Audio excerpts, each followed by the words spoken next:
माँ, मन को मार के खुश नहीं रहा जा सकता, ये बात समझो तुम। श्वेता अपनी माँ शैलजा जी से बोली।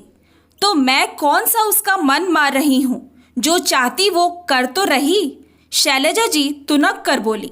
ये मन मारना ही तो है माँ। भैया को ऑफिस से आ घंटों अपने पास बिठाए रखना, उन दोनों को कहीं बाहर ना जाने देना। नई शादी हुई है, उनकी एक दूसरे के साथ समय बिताएंगे तभी तो खुश रहेंगे, वरना उनके दुखी रहने से क्या ये घर खुश रह पाएगा। सोचो आप। श्वेता बोली।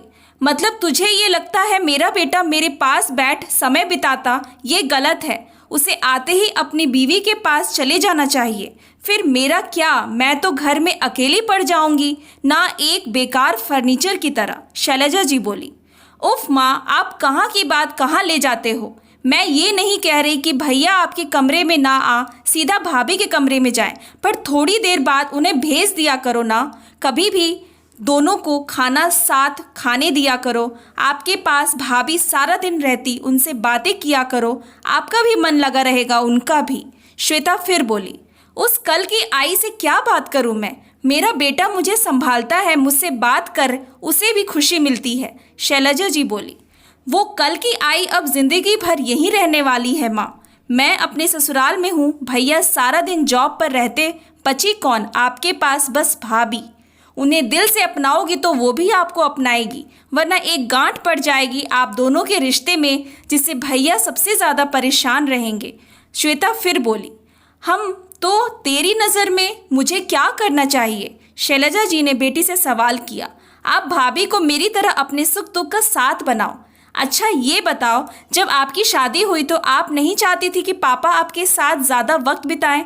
आपको नहीं लगता था दादी आपको प्यार से सब सिखाएं, जैसे नानी सिखाती थी आपको। क्या मन की पूरी नहीं होने पर आप खुश रहती थीं? श्वेता ने माँ से पूछा।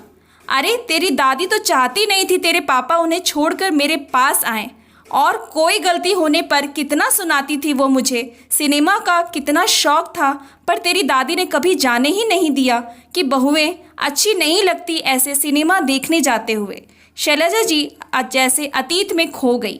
माँ, आपको नहीं लगता आप भी कहीं ना कहीं भाभी के साथ यही कर रहे हो। श्वेता माँ की गोदी में लेटती हुई बोली। ओह सही कहा तूने, कम उम्र में तेरे पापा मेरा साथ छोड़ गए, अकेले तुम्हें पाला पोसा, तुम्हारी शादी बाद तुम दूर चली गई, सो स्वाभाविक है। पर मुझे लगने लगा कहीं शलभ भी मुझसे दूर ना हो जाए शादी बाद। अपने इसी स्वार्थ में मैं मानसी के साथ तो अन्याय कर ही रही, साथ साथ शलभ के साथ भी। शैलजा जी बोली। हाँ माँ, हम सब आपको बहुत प्यार करते हैं, आपने हमारे लिए कुछ त्याग किए सब याद है हमें। हम आपको कभी अकेला नहीं होने देंगे। भाभी भी बहुत अच्छी हैं, आपके बारे में सोचती हैं तभी चुप रहती, पर उनके चेहरे की उदासी मैंने महसूस की है, बस इसीलिए आपसे ये बात की मैंने। श्वेता बोली। मुझे अपनी गलती का एहसास है बेटा, साथ ही ये खुशी भी है कि मेरी लाडो इतनी समझदार हो गई जो अपनी माँ को गलत करने से रोक रही है। शैलजा जी बेटी को माथा चूमते हुए बोली। बाहर मानसी जो चाय लेकर आ रही थी, ये बात सुन उसकी आंखें भर आई। वो खुद से सोचने लगी, कौन कहता है ससुराल में बेटी अकेली होती है। श्वेता दीदी जैसी समझदार ननद हो तो हर भाभी को सहेली मिल जाती है। और मम्मी जी ठीक है, थोड़ी सी गुस्से वाली हैं, पर उनका सोचना भी गलत नहीं है। मैं खुद आगे बढ़ अब अपनी इस सुंदर सी ससुराल रूपी बगिया में खुशी के फूल खिलाऊंगी। लीजिए मम्मी जी, दीदी चाय पीजिए। कमरे में आ मानसी बोली। आइए न भाभी, आप भी हमारे साथ पीजिए। श्वेता बोली। वो दीदी खाने की तैयारी करनी सोच रही हूँ, मम्मी जी की पसंद के लौकी के कोफ्ते बना लो। मानसी बोली। कोई ज़रूरत नहीं कोफ्ते बनाने की, तुम चाय पियो फिर तैयार हो जाओ, शलभ आता ही होगा। आज घूम आओ, थोड़ा बाहर खाना ही खाकर आना, हम यहाँ देख लेंगे। शैलजा जी बोली। नहीं मम्मी जी, घूमने जाएंगे तो सब साथ। मानसी बोली। नहीं भाभी, आपकी नई शादी है, आपको भैया के साथ अपना रिश्ता मजबूत करना चाहिए, उनके साथ समय बिता। श्वेता प्यार से बोली। दीदी रिश्ता तो आप सबके साथ भी मजबूत चाहती मैं। मानसी श्वेता का हाथ पकड़ते हुए बोली। देख माँ, कितनी समझदार भाभी है मेरी। श्वेता भाभी को प्यार से गले लगा बोली। हाँ तो बहू किसकी है आखिर। शैलजा जी हंसते हुए बोली और बेटी बहू को गले लगा लिया। आज मानसी का चेहरा सब सच में खिले फूल जैसा हो गया था।